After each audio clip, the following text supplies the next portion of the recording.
ನಿನ್ನೆ ದಿನ ನಂದಿಹಳ್ಳಿ ಗ್ರಾಮದ ಸದಸ್ಯನಾದ NB ಗೌರಂಗಯ್ಯ ನಮ್ಮ ಮೇಲೆ ಒಂದು ಆಪಾದನೆ ಮಾಡಿರ್ತಾನೆ. NL ಮಣಿಕಂಠ ಸದಸ್ಯರು ಲಂಚ ಮುಕ್ತ ವೇದಿಕೆ ಓಂಬರ್ಟ್ಸ್ಮನ್ ಇಂದ ಸುಳ್ಳು ಫೇಕ್ ಸೈನ್ ಹಾಕಿಸ್ಕೊಂಡು ಇವನೇ ಕ್ರಿಯೇಟ್ ಮಾಡಿಬಿಟ್ಟು ಸದಸ್ಯತ್ವ ವಜಾ ಆಗೈತೆ ಅನ್ನೋದು ಸುಳ್ಳು ಅಂತ ಹೇಳಿರ್ತಾನೆ. ಇದು ಆದೇಶದ ಪ್ರತಿ, ಓಂಬರ್ಟ್ಸ್ಮನ್ ಆದೇಶದ ಪ್ರತಿ ಒಂದ್ಸರಿ ನೋಡ್ಬಿಡಿ. ಈ ಆದೇಶದ ಪ್ರತಿ ನಾನು ಓಂಬರ್ಟ್ಸ್ಮನ್ ಆಫೀಸ್ಗೆ ಹೋಗ್ಬಿಟ್ಟು ತಗೊಂಡಿದ್ದೀನಿ. ಈಗ ಅವ್ರಿಗೂ ಒಂದು ಪಂಚಾಯತಿಗೆ ಬಂದಿರುತ್ತೆ, ಈಗ ಅಲ್ಲೇ ಗೊತ್ತಿರುತ್ತೆ ಇಲ್ಲೇನಾಗಿದೆ, ತನಿಖೆ ಆಗಿದೆ. ತನಿಖೆ ಮಾಡಿಬಿಟ್ಟು 2021, 22, 22, 23, 23, 24ರಲ್ಲಿ ಒಂದು ಸರ್ವೆ ನಂಬರ್ ಅಲ್ಲಿ ಒಬ್ರು ಒಂದು ಕಾಮಗಾರಿ ಮಾಡ್ಬೋದು.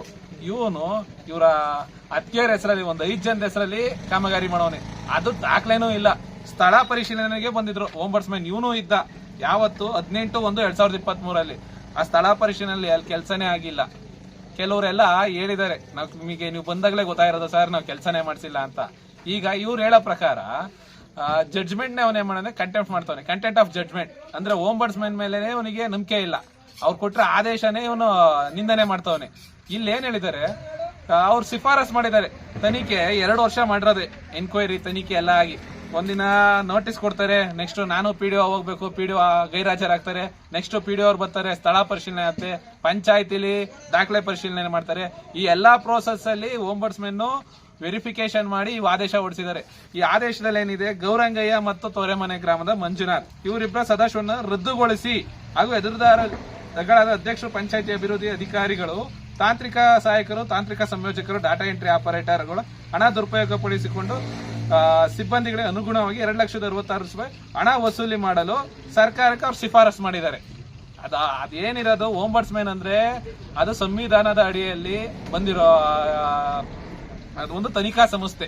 ನಮ್ಮ ಸಂವಿಧಾನದ ಅಡಿಯಲ್ಲಿ ಈಗ ಏನಿದೆ ನರೇಗಾ ಸ್ಕೀಮ್ ಅಲ್ಲಿ ಯಾವ್ದೇ ತರ ಫ್ರಾಡ್ ಆದ್ರೆ ಅದಕ್ಕೆ ಪವರ್ ಇರೋದು ಓಂಬರ್ಟ್ಸ್ಮನ್ ಆದೇಶ ಆಗಿದೆ 2,66,000.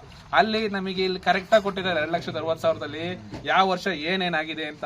ಇಲ್ಲಿ ಅಧ್ಯಕ್ಷರುಗಳು, ನೆಕ್ಸ್ಟ್ PDO ಮತ್ತೆ ತಾಂತ್ರಿಕ ಸಹಾಯಕರು, ಡಾಟಾ ಎಂಟ್ರಿಯರು ಎಷ್ಟೆಷ್ಟು ದುಡ್ಡು ಕಟ್ಟಬೇಕು ಅಂತ. ಇವ್ರ ಹೆಸರಲ್ಲಿ ಈಗ ಗೌರಂಗಯ್ಯರ ಫ್ಯಾಮಿಲಿಗೆ ಬಂದ್ರೆ ಪೂರ್ಣಿಮಾ ಗೌರಂಗಯ್ಯ ಪ್ಯಾಕೇಜ್ ಕಾಮಗಾರಿ, ಮಂಜುಳಾ ಕೋಬ್ ನಿಂಗದೇವ್ರ ತನ್ನ ಕೊಟ್ಟಿಗೆ ಕಾಮಗಾರಿ, ಲಕ್ಷ್ಮೀದೇವಿ ಕೋ ಬಸವರಾಜು ಪ್ಯಾಕೇಜ್ ಕಾಮಗಾರಿ, ಮತ್ತೆ ರಾಧಾಮಣಿ ಕೋ ಮುನಿಯಪ್ಪ, ಇವರೆಲ್ಲ ಒಂದೇ ಕುಟುಂಬ. ಒಂದು ಕುಟುಂಬದಿಂದ ನಾವು ಭಾಗ ಆಗ್ಬೇಕು ಅಂದ್ರೆ ನಮಗೆ ವಿಭಾಗ ಆಗ್ಬೇಕು, ವಿಭಾಗದ ಪತ್ರ ಇರಬೇಕು. ಸರ್ವೆ ನಂಬರ್ ಇರೋದು ಒಂದೇ 4 ಎಕರೆ. ಆ 4 ಎಕರೆಯಲ್ಲಿ 1 ಎಕರೆಯಲ್ಲಿ ಇವ್ನು ಮೈನಿಂಗ್ ಮಾಡೋನೆ ಅಂತ ಮೈನಿಂಗ್ ಡಿಪಾರ್ಟ್ಮೆಂಟ್ ಅಲ್ಲಿ ಇವನೇ ಸೈನ್ ಹಾಕೊಟ್ಟವನೆ, ನಾನು ಇನ್ಯಾವತ್ತೂ ಮೈನಿಂಗ್ ಮಾಡಲ್ಲ ಅಂತ. ಅದನ್ನ ಈ ಹಿಂದೆ ನನ್ನ ಮೇಲೆ ಇದೇ ತರ ಸುಳ್ಳು ಆಪಾದನೆ ಮಾಡಿದಾಗ ತೋರಿಸಿದೀನಿ. ಗೌರಂಗಯ್ಯ ನಿಂದು ಸದಸ್ಯತ್ವ ಶಿಫಾರಸಿಗೆ ಮಾಡಿದ್ದಾರೆ, ಇದು ನಾನ್ ಮಾಡಿರೋದಲ್ಲ. ಆಮೇಲೆ ಓಂಬರ್ಟ್ಸ್ಮನ್ಗೆ ನಾನು ಯಾವ್ದೇ ತರ ಪ್ರೆಸರ್ ಹಾಕೋದಿಲ್ಲ, ಅದು ಜಡ್ಜ್ ಇದ್ದಂಗೆ ಅವ್ರು. ಅದು ಕ್ಲೀನ್ ಆಗಿ ತಿಳ್ಕೊ, ನೀನು ತಿಳ್ಕೊಳ್ದಲ್ಲೇ ಮಾಡಿರೋದು. ಆಮೇಲೆ ನಿನ್ನೆ ಎಲ್ಲಿ ಪ್ರೆಸ್ ಮೀಟ್ ಮಾಡ್ತೀಯಾ? ಅದು ಪಂಚಾಯತಿಲಿ, ನಿಂಗೆ ಪಂಚಾಯತಿಲಿ ಮಾಡಕ್ ನಿನ್ಗೆ ಏನೈತೆ ನೈತಿಕತೆ? PDO ಅವರೇ, ನೀವು ಇವನ್ ಮೇಲೆ ಏನ್ ಕ್ರಮ ತಗೋತೀರಾ? ರಮೇಶನ, ನೀವು ಅದನ್ನೆಲ್ಲ ಫಸ್ಟ್ ಯೋಚನೆ ಮಾಡ್ರಿ. ಇವನು ಪಂಚಾಯತಿಗೆ ಬಂದು ಕಡ್ತಾ ಇಸ್ಕಂತವನೆ ಅಂದ್ರೆ ಕಡ್ತಾ ಅರ್ಜಿ ಕೊಡ್ಬೇಕು, ನೀವು ದೃಢೀಕೃತ ಕೊಟ್ಟಾಗ ಬಂದ್ ಮಾಡ್ಲಿ. ಅವತ್ತು ಓಂಬರ್ಟ್ಸ್ಮನ್ ಬಂದಾಗ ಯಾವ್ದೇ ತರ ಫೈಲ್ ಇಲ್ದಿಲ್ದು ಈಗ ಯಾವ್ದೋ ಒಂದು ಫೈಲ್ ಇಕ್ಕೊಂಬಿಟ್ಟಪ್ಪ, ಫೈಲ್ ತೋರಿಸ್ಬೋದಿತ್ತಲ್ಲ. ಈಗ ಯಾರು ಪ್ರೆಸ್ ಮೀಟ್ ಮಾಡಿದ್ರು ಮೀಡಿಯಾದಾಗ ಕೇಳ್ಬೋದಿತ್ತು. ನೋಡಿ ಸರ್, ನಿಮ್ದು ನೋಡಿ ಸರ್, ಈಗ ನೀವು ನಮಗೆ ಫೈಲ್ ತೋರಿಸ್ತಿದ್ರಲ್ಲ, ಅದ್ರ ಪಾಣಿ ಕೊಡಿ, GPS ಫೋಟೋ ಕೊಡಿ, MB ಪುಸ್ತಕ ಕೊಡಿ ಅಂತ ನೀವು ಕೇಳಿದ್ರೆ ಮೀಡಿಯಾದವರು ಅವ್ನ್ ಅಲ್ಲೇ ಬಯಲಾಗ್ಬಿಡೋದ್ ಬಣ್ಣ. ನೀವು ಕೇಳಿಲ್ಲ, ಯಾವ್ದೋ ಒಂದ್ ಫೈಲ್ ನ ಇಟ್ಟ.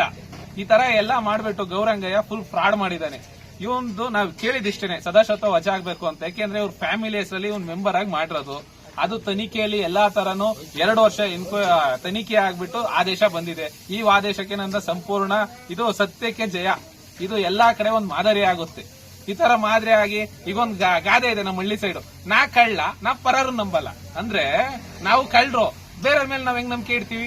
ಹಂಗೆ ಇವನು ಜಡ್ಜ್ಮೆಂಟ್ ನೇ ಕಂಟೆಂಪ್ಟ್ ಮಾಡ್ತಾವನಲ್ಲ, ನಿಂದನೆ ಮಾಡ್ತಾವನಲ್ಲ. ಫಸ್ಟ್ ಓಂಬರ್ಟ್ಸ್ಮನ್ಗೆ ಗೌರವ ಕೊಡೋದ್ ಕಲಿ. ನಮ್ ಸಂವಿಧಾನದ ಅಡಿಯಲ್ಲಿ ಒಂದು ತನಿಖಾ ಸಂಸ್ಥೆ ರಚನೆ ಆದಾಗ ಇದೆಲ್ಲ ಬೇಡ ಗೌರಂಗಯ್ಯ. ನಿನ್ ಮೇಲೆ ನಮ್ಗೆ ಕೆಡ್ದಿಲ್ಲ, ನೀವ್ ಮಾಡ್ತಿರೋದೇ ಫ್ರಾಡು. ಏನಪ್ಪ ನೀನ್ ಪ್ರಗತಿ ಮಾಡಿದ್ಯಾ? ಅಲ್ಲೋದೆ ಯಾವ್ದೋ ಒಂದ್ ಸೇತುವೆ ಮಾಡ್ತೀನಿ ಅಂತ ಮಾಡ್ದೆ ಬಿದ್ದೋತು. ಅದಕ್ಕೆ ನಾನ್ ರೈಸ್ ಆಗಿ ಮಾತಾಡಿದ್ಕೆ ಇವತ್ತು 10 ಲಕ್ಷದೊಂದು ಸೇತುವೆ ಆಯಿತು. ಇವತ್ತು ಅದಕ್ಕೆ ನಾನ್ ಮಾತಾಡಿದೀನಿ. ಆಮೇಲೆ ನಂದಿಹಳ್ಳಿದೊಂದು CC ರಸ್ತೆ ಇವತ್ತೋಗಿ ನೋಡು, ನಂದಿಹಳ್ಳಿಯಿಂದ ಕಲ್ಲಹಳ್ಳಿಗೆ ರೋಡ್ ಆಗಿದೆ. ಕಲ್ಲಹಳ್ಳಿಯಿಂದ ಬಿಟ್ಟಿದ್ದು ನಂದಿಹಳ್ಳಿಯವ್ರಿಗೆ ಡಬಲ್ ರೋಡ್ ತರ ಮಾಡಿದ್ದಾರೆ. ಎಷ್ಟು ಸ್ಟ್ರಾಂಗ್ ಆಗಿ ಮಾಡಿದ್ದಾರೆ ಅಂದ್ರೆ ಗುಣಮಟ್ಟಗೆ. ಯಾಕೆ ನಾವು ಫೋನ್ ಮಾಡಿ ಮಾತಾಡೋದು, ಅದಕ್ಕೂ ಯಾರೋ 2 ಲಕ್ಷ ಕಮಿಷನ್ ಕೇಳಕ್ ಹೋದ್ರು. ನನಗೆ ಮಾಹಿತಿ ಬಂದಿದ್ದಕ್ಕೆ ನಾನು ಏಡಬಲಿ ಅವ್ರ ಹತ್ರ ಮಾತಾಡಿದಕ್ಕೆ ಸರ್ ಕಮಿಷನ್ ಯಾರಿಗೂ ಕೊಡಬೇಡಿ, ಕರೆಕ್ಟ್ ಆಗಿ ಗುಣಮಟ್ಟ ಮಾಡಿ ಅಂದೆ. ಇವತ್ತು ಎಷ್ಟು ಚೆನ್ನಾಗೈತೆ. ಅದೇ ಕಲ್ಲಳ್ಳಿ ಹತ್ರ ನೋಡು ರೋಡು ಅದ್ ಹೆಂಗೈತೆ, ಸಿಸಿ ರಸ್ತೆ. ನಂದಿ ಹೇಳಿದ್ ಬಂದ್ ನೋಡು ಸಿಸಿ ರಸ್ತೆ ಎಷ್ಟು ಅಗಲವಾಗೈತೆ.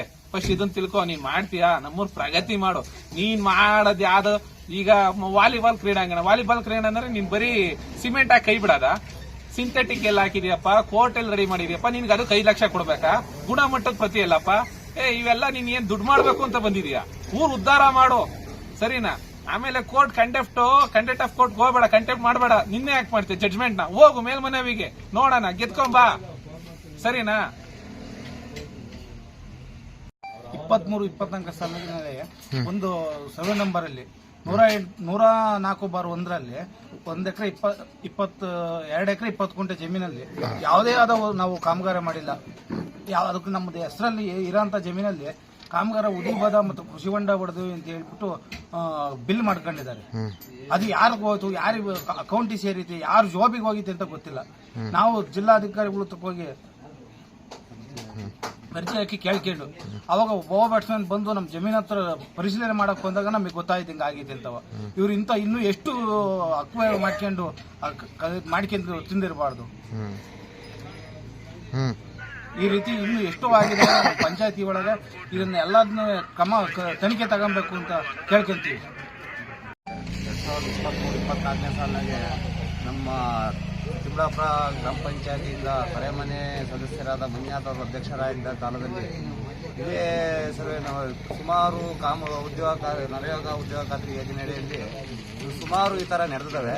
ಇವು ಕೇಳಕ್ಕೆ ಅಂತ ನಾವು ಹೋಗಿ ಅರ್ಜಿ ಸಲ್ಲಿಸಿದಾಗ ಅರ್ಜಿ ಹಾಕಿದಾಗ ಅವ್ರು ಹೆಂಗೆ ಮಾಡ್ತಾರೆ, ಏನು ಬಿಡ್ತಾರೆ, ನಮಗೆ ಸತ್ಯ ಒಂದು ಸಿಕ್ಕೇ ಸಿಗುತ್ತೆ ನಮಗೆ ನಂಬಿಕೆ ಇತ್ತು. ದೇವ್ರ ಮೇಲೆ ಪತ್ರೆ ಹಾಕಿ ದೇವ್ರ ಸತ್ಯ ಏನು ಅನ್ನೋದು ದೇವ್ರಿಗೆ ಗೊತ್ತಿರುತ್ತೆ.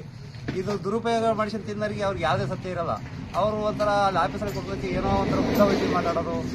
ಒಬ್ಬರು ಗ್ರಾಮ ಪಂಚಾಯತಿ ಸದಸ್ಯರಾಗಿದ್ದಾಗ ಅಧ್ಯಕ್ಷರಾದ್ರೇನು ಸದಸ್ಯರಾದ್ರೇನು ಕೆಲವು ಅರ್ಜಿ ಹಾಕ್ತಾರೆ. ನಾವು ಸತ್ಯಕ್ಕಾಗಿ ಅರ್ಜಿ ಹಾಕಿರ್ತೀವಿ, ಅದನ್ನ ಅವರು ತಾಳ್ಮೆಯಿಂದ ನೋಡಬೇಕು. ಅರ್ಜಿ ಹಾಕಿದ್ದಕ್ಕೆ ನಮ್ಮ ಪಂಚಾಯತ್ಗಳಿಗೆ ಬಿಡ್ಕೋಬೇಡ್ರಿ, ಇವ್ರು ಕಾಲ್ ಕಡೀರಿ, ಕೈ ಕಡೀರಿ, ಉದ್ದ ಹೊಲ್ಟಿ ಇಂಥ ಸದಸ್ಯರುಗಳು ಉಟ್ಕೊಂಡ್ಬಿಟ್ಟು ನಮ್ಮ ಪಂಚಾಯತಿ ಗ್ರಾಮಾಭಿವೃದ್ಧಿ ಅಧಿಕಾರಿಗಳು ಮತ್ತೆ ನಮ್ಮ ಸದಸ್ಯರು ಮುಂದೆ ಗೆಲ್ಬೇಕಾದ್ರು ಅಷ್ಟೇ ಇಷ್ಟವಂತ ಸದಸ್ಯರನ್ನು ಗೆಲ್ಲಿಸ್ಬೇಕು. ಇಂಥ ಲೂಟಿ ಮಾಡೋಂಥರಂತೂ ಗೆಲ್ಲೇಬಾರ್ದು. ಆದ್ರಿಂದ ಇದು ಮುಂದೆ ಇದೇ ಹೆಚ್ಚಿನಾಗಿ ಇನ್ನೂ ಬರ್ತಾ ಇದ್ದಾವೆ, ಬರ್ತಾ ಮುಂದೆ ಇನ್ನೂ ಇಷ್ಟು ಮಾತಾಡಕ್ಕೆ ನಾವು ಇದು ಮಾಡ್ತೀವಿ.